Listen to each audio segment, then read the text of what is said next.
राम राम भाई सभी ने। स्वागत है आप सभी का हमारे चैनल एक्सप्लेनर सुश्लोक की एक और वीडियो के अंदर, जहां हम बात करने वाले हैं एक ऐसे हॉन्टेड घर की जहां रहता है 300 सालों से एक घोस्ट, जहां एक छोटी लड़की बहादुरी के साथ उस घोस्ट को नानी याद दिला देती है। तो आइए आज की इस वीडियो के अंदर डिटेल में बात करते हैं और इस मूवी की स्टोरी और एंडिंग को एक्सप्लेन करते हैं। साथ ही साथ अगर आप इसी तरह मूवी की स्टोरी जानने के शौकीन हैं तो आपके लिए हमने और भी मूवीज को एक्सप्लेन किया हुआ है, वो वीडियोस आपको हमारे चैनल पर मिल जाएगी। और हाँ, जो भी लोग यहाँ नए हैं वो चैनल को सब्सक्राइब जरूर कर लें और बेल आइकन को भी ऑल पर सेट कर लें, ताकि फ्यूचर में आने वाली सभी वीडियोस आपको अपलोड होते ही मिल जाए। तो आइए अब बिना किसी देरी के आज की इस कमाल की वीडियो को स्टार्ट करते हैं।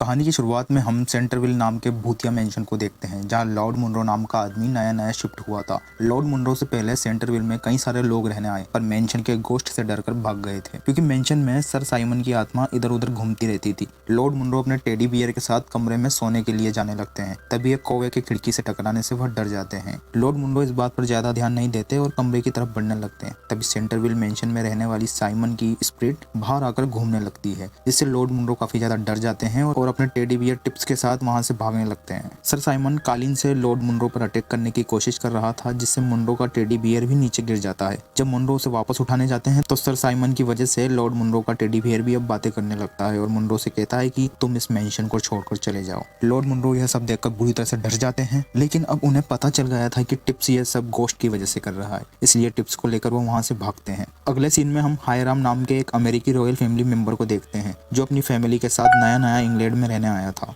उसने सेंटरविल मेंशन को खरीद लिया था, इसलिए अपने बच्चों कैट, लुई, वर्जीनिया और वाइफ ब्लू कैटरिन के साथ सेंटरविल की तरफ बढ़ रहा था। सेंटरविल मेंशन और उसके आसपास की जगह काफी ज्यादा डरावनी थी, लेकिन मिस्टर हायराम इन सब चीजों पर विश्वास नहीं करते और वह अपने बच्चों को समझाते हैं कि घोस्ट नहीं होते, यह सिर्फ अंधविश्वास और अज्ञानता वाली बातें हैं। मेंशन के अंदर आने पर मिस्टर हायराम और उनकी फैमिली का वेलकम मेंशन की केयर टेकर मिस ओमनी करती है। मेंशन में आकर कैट और लुई आपस में खेलने लग जाते हैं। मिस्टर हायराम मिस ओमनी से कहते हैं कि वो मेंशन में नए युग की यानी कि बिजली से जलने वाले बल्ब लगाना चाहते हैं और मेंशन में अपने रॉयल फैमिली मेंबर्स और फ्रेंड्स को एक आलीशान डिनर देना चाहते हैं। वर्जीनिया मेंशन को अच्छे से देख रही थी कि तभी उसे एक पेंटिंग के पीछे से डरावनी आवाज आती हुई सुनाई देती है। उसे लग रहा था कि पेंटिंग उसकी तरफ देख रही है, जिससे वह काफी डर जाती है और वहां से भागकर अपनी मम्मी पापा के पास आ जाती है। वर्जीनिया के डैड उससे कहते हैं कि मेंशन में बहुत बड़ा शेल्फ है जो तुम्हें पसंद आएगा। इस पर वर्जीनिया अपने डैड से कहती है कि हम जहाँ रहते थे वहां पर भी इससे भी बड़ा शेल्फ था। दरअसल वर्जीनिया अमेरिका से इंग्लैंड में शिफ्ट होकर बिल्कुल भी खुश नहीं थी। मिस ओमनी सभी को बताती है कि मेंशन में हर समय सर साइमन घोस्ट की डरावनी आवाज सुनाई देती है और पिछले 300 सालों से अब तक जितने भी लोग मेंशन में रहने के लिए आए हैं वह सब चिल्लाते हुए पागल हो गए। मिस ओमनी की बात सुनकर मिस्टर हायराम हंसते हुए कहते हैं कि यह सिर्फ पागल बनाने वाली बातें हैं, मैं इनसे नहीं डरता। अब अगले ही पल में वहाँ मिस्टर हायराम के दोनों बेटे घोस्ट बनकर आते हैं, जिन्हें देखकर मिस ओमनी डर जाती है और बेहोश हो जाती है। अब हम रात का समय देखते हैं। वर्जीनिया अपने रूम में होती है। वर्जीनिया की माँ मुझसे कहती है कि तुम्हारा कमरा कितना खूबसूरत है। इस पर वर्जीनिया गुस्से में कहती है कि मुझे इस कमरे से नफरत है। वर्जीनिया की मॉम वर्जीनिया को नीचे आकर अपनी पूरी फैमिली के साथ डिनर करने के लिए कहती है, पर वर्जीनिया कहती है कि मुझे भूख नहीं है, तो उसकी माँ वहां से चली जाती है। वर्जीनिया देखती है कि बेड पर एक मिस्टीरियस बुक है जिसमें सेंटरविल मेंशन के बारे में बताया गया था। वर्जीनिया उस किताब को पढ़ते पढ़ते सो जाती है। रात होने पर वर्जीनिया के कमरे की खिड़कियां खुल जाती है और जब वर्जीनिया खिड़की के पास जाती है तो खिड़की अपने पास कुछ लिखने लग जाती है और उसे अजीब सी आवाज सुनाई देती है। वर्जीनिया इससे डर जाती है और अगले ही पल वर्जीनिया के सामने सर साइमन का घोस्ट जाते हुए दिखाई देता है, जिसके बाद वर्जीनिया चुपके से सर साइमन के घोस्ट का पीछा करने लगती है। सर साइमन का घोस्ट उस कमरे में आ जाता है जहां सेंटरविल मेंशन के अब तक आए हुए सारे ओनर की तस्वीर लगी हुई थी। सर साइमन ने उन सबको डरा कर मेंशन से भगा दिया था। सर साइमन को जल्दी पता चल जाता है कि वर्जीनिया वहां मौजूद है, इसलिए वह वर्जीनिया का पीछा करने लगता है, जिससे वर्जीनिया बुरी तरह से डर जाती है और अपने कमरे में आकर दरवाजा बंद कर लेती है। लेकिन सर साइमन घोस्ट होने की वजह से दरवाजे के आर पार आ जाता है और वर्जीनिया को डराने लगता है।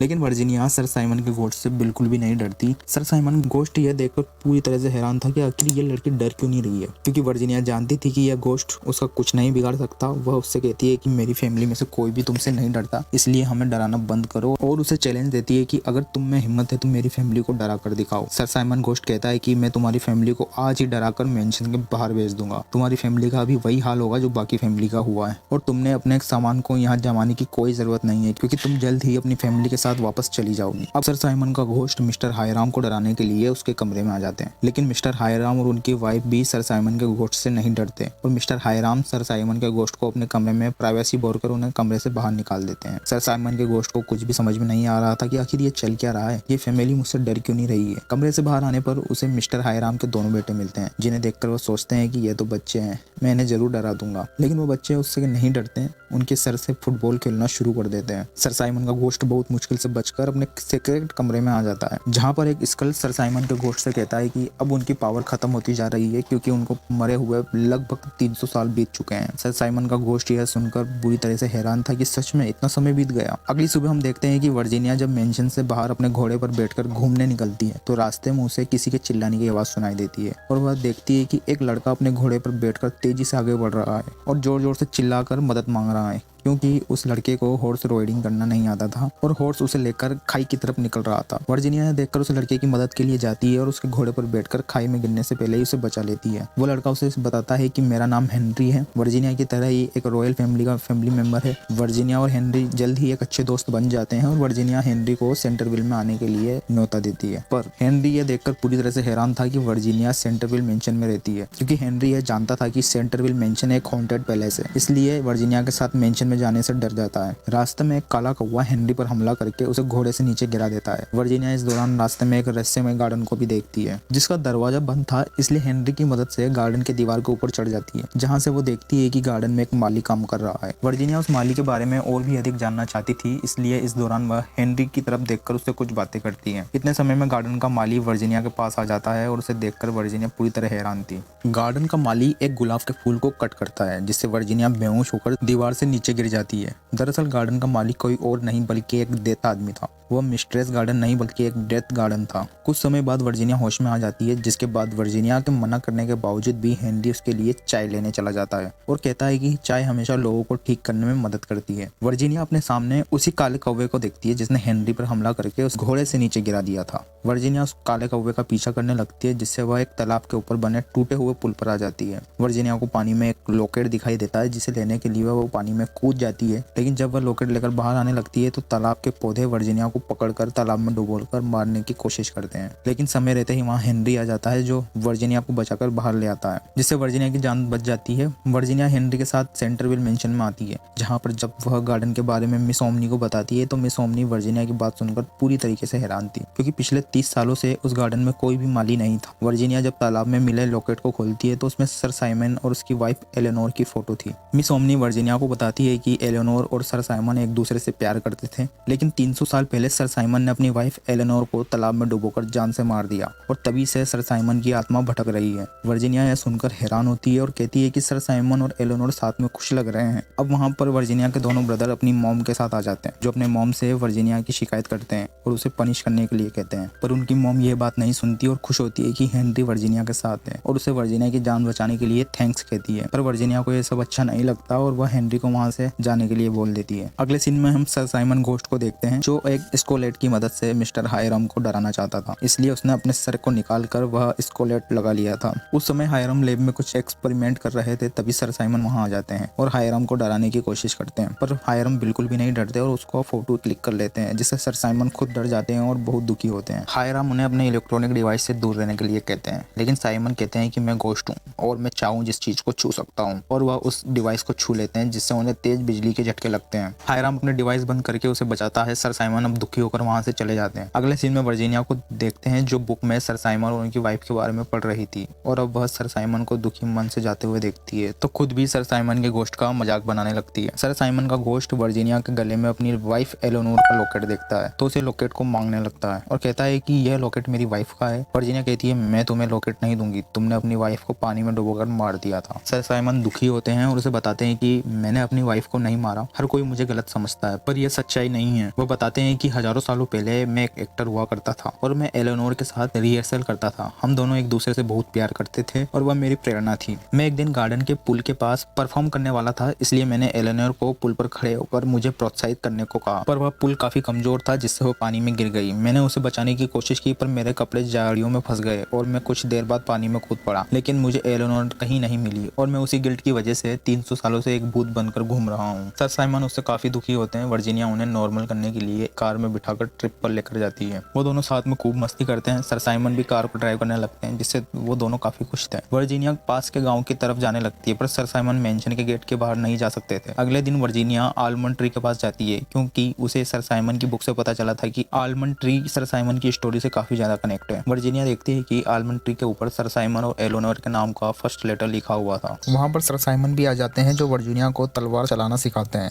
और साथ ही वर्जीनिया को लव के बारे में बताते हैं कि प्यार की वजह से हमारी जिंदगी खूबसूरत बन जाती है। कुछ समय के बाद वहाँ पर वर्जीनिया की मॉम भी आ जाती है, जो वर्जीनिया को अपने साथ अपने मेंशन में ले जाती है, क्योंकि आज घर पर मेहमान आए हुए थे। वर्जीनिया घर पर रेवेंट चोसवाल और उनकी वाइफ अल्जीरिया से मिलती है। वर्जीनिया को पता चलता है कि अल्जीरिया एक गोश्त बस्टर है, जो मेंशन में सर साइमन के गोश्त को पकड़ने के लिए आई थी। अल्जीरिया बातों ही बातों में वर्जीनिया को बताती है कि सर साइमन ने अपनी ही वाइफ को तालाब में डुबोकर मार दिया था। तो वर्जीनिया अल्जीरिया पर गुस्सा हो जाती है और उन दोनों के बीच में आर्गुमेंट होना शुरू हो जाते हैं, क्योंकि अल्जीरिया को सर साइमन और उसकी वाइफ के डेथ के बारे में ज्यादा जानकारी नहीं थी। अगले पल वहाँ सर साइमन भी आ जाते हैं, जो चेसवाल और उनकी पत्नी अल्जीरिया पर गुस्सा होकर उन्हें काफी बुरी तरह से डराने लगते हैं और उन्हें घर से बाहर भेज देते हैं। वर्जीनिया की मॉम यह देखकर बहुत गुस्सा होती है और हायराम से वर्जीनिया और सर साइमन की शिकायत करती है। हायराम सारी बातें सुनने के बाद वर्जीनिया को समझाने की कोशिश करते हैं, लेकिन वर्जीनिया पहले से ही अपने पेरेंट्स पर बहुत गुस्सा थी, इसलिए उसकी बात सुनने बिना ही वहाँ से चली जाती है। वहीं दूसरी तरफ वर्जीनिया के दोनों भाई आपस में मिलकर सर साइमन गोस्ट को बुरी तरह से डरा देते हैं। वर्जीनिया जब सर साइमन से मिलती है तो देखती है कि वो काफी ज्यादा दुखी हैं, क्योंकि उनसे अब कोई नहीं डरता था, इसलिए और दुखी मन से अपने सीक्रेट कमरे में चले जाते हैं। अगले सीन में हम देखते हैं कि वर्जीनिया हेनरी के साथ आलमंड ट्री में खाद देकर उसे पहले की तरह हरा भरा बनाना चाहती थी, क्योंकि मेंशन में मिली बुक में भविष्यवाणी लिखी हुई थी कि जब बादाम का पौधा फल देगा तो सब कुछ ठीक हो जाएगा। सर साइमन भी छुपकर उन दोनों को देख रहे थे। अगले ही पल सर साइमन वर्जीनिया और हेनरी के सामने आकर हेनरी के ऊपर हमला करना शुरू कर देते हैं, क्योंकि उन्हें पता था कि हेनरी चेंस लाइव फैमिली का मेंबर है और सर साइमन को चेंस लाइव फैमिली से नफरत थी। वर्जीनिया किसी तरह हेनरी को सर साइमन के हमले से बचाती है और हेनरी के वहां से जाने के बाद वह खुद भी सर साइमन पर गुस्सा होकर वहां से चली जाती है, क्योंकि सर साइमन ने हेनरी को जान से मारने की कोशिश करी थी। हायराम सर साइमन को अपने पास बुलाकर उन्हें मेंशन में तोड़फोड़ मचाना बंद करने के लिए कहते हैं, क्योंकि जल्द ही हायराम रॉयल फैमिली के मेंबर और अपने दोस्तों को मेंशन में एक आलीशान डिनर देना चाहते थे। हायराम की बात सुनकर सर साइमन हायराम से कहते हैं कि यह घर मेरा है और मैं हर चीज को छूंगा। सर साइमन जब एक इलेक्ट्रॉनिक बल्ब को छूते हैं तो उन्हें जोरदार करंट लगता है, जिससे वो डर जाते हैं, क्योंकि सर साइमन ने पहली बार बिजली को देखा था। हायराम इसके बाद साइंस के उपकरणों से सर साइमन को डराने लगते हैं और उनसे मेंशन को छोड़कर जाने की कहते हैं। सर साइमन कहते हैं कि मैं ऐसा नहीं कर सकता। अगले सीन में हम देखते हैं कि हायरन ने सेंटरविल मेंशन में अपने सारे शाही फैमिली मेंबर्स और दोस्तों को एक शानदार डिनर पर बुलाया था। इस डिनर में हेनरी को भी बुलाया गया था। वर्जीनिया हेनरी से मिलकर बहुत खुश होती है, क्योंकि अब वह हेनरी को पसंद करने लगी थी, लेकिन हेनरी को मेंशन में देखकर सर साइमन बहुत गुस्सा होते हैं, क्योंकि वे उसे बिल्कुल भी पसंद नहीं करते थे। अब तक सब कुछ ठीक चल रहा था और हायराम के साथ उनके सभी फैमिली मेंबर्स भी बहुत खुश थे, लेकिन अचानक से